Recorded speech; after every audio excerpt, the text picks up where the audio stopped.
लगातार पेट्रोलियम पदार्थों और रसोई गैसों की कीमत में वृद्धि हो रही है, जिसके खिलाफ लगातार विपक्ष हंगामेदार है और किसी न हर दिन हंगामा कर रहा है। इसी सवाल पर आज बिहार के डिप्टी सीएम तारकिशोर प्रसाद से पूछा गया कि केंद्र में लगातार जो है पेट्रोलियम पदार्थों की कीमत बढ़ रहे हैं। उसको लेकर उन्होंने कहा कि केंद्र सरकार इसके लिए जिम्मेदार नहीं है और राज्य सरकार इसके लिए चिंतित है और इस पर नजर बनाए हुए। अगर मुख्यमंत्री ने इशारा किया है केंद्र सरकार पर, तो इस पर पूरी तरीके से केंद्र सरकार देखेगी। जब अंतर्राष्ट्रीय बाजारों में कीमतें बढ़ रही हैं, तभी जो है अपने देश में कीमतें बढ़ रही है, क्योंकि लगातार पेट्रोलियम पदार्थों की कीमत जिस तरीके से बढ़ रहे हैं, तो आम नागरिकों के कमर पूरी तरीके से महंगाई को लेकर टूट चुके हैं।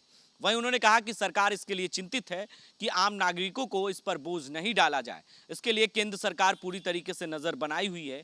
जैसे ही अंतर्राष्ट्रीय बाजारों में कीमतें कम होगी, तो अपने सरकार अपने केंद्र में भी इसकी कीमतों में कमी आएगी।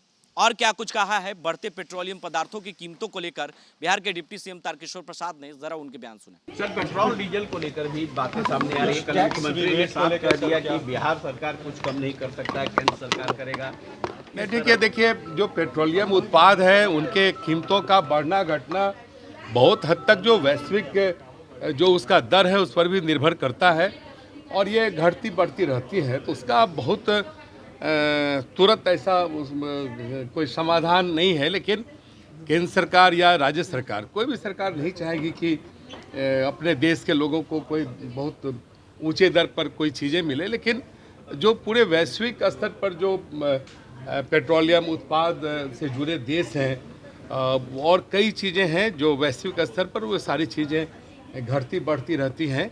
और केंद्र सरकार के बारे में अगर माननीय मुख्यमंत्री जी ने कहा, तो केंद्र सरकार निश्चित तौर पर उसको गौर कर रही है। तो आपने सुना कि किस तरीके से बिहार के डिप्टी सीएम सीधे तौर पर इससे नकारते हुए नजर आए। उन्होंने कहा कि केंद्र सरकार इसके लिए जिम्मेदार नहीं है, राज्य सरकार इसके लिए पूरी तरीके से नजर बनाई हुई है। अगर राज्य सरकार चाहेगी तो इस पर कीमतों में थोड़ी कटौती कर सकती है, वो अपना टैक्स कम करेगी तो। लेकिन बिहार के मुख्यमंत्री नीतीश कुमार ने कल इसे पर साफ कर दिया कि हमने पहले ही कम कर चुके हैं, अब कितना कम किया जाए, यानी अब मेरे नहीं, ये केंद्र सरकार की जिम्मेदारी है। यानी केंद्र सरकार चाहेगी तभी कीमतों में कमियां आएगी, जो पेट्रोलियम पदार्थ में बढ़ते वृद्धि को लेकर उन्होंने सीधे तौर पर नकार दिया इस बातों को। और वही उन्होंने कहा कि केंद्र सरकार इसके लिए जिम्मेदार नहीं है। अंतर्राष्ट्रीय बाजारों में कीमतें बढ़ रही है, जिसके वजह से ये बढ़ने का रीजन यही है। आगे की अपडेट्स के लिए आप बने रहें 10 न्यूज़ के साथ और देखते रहें 10 न्यूज़।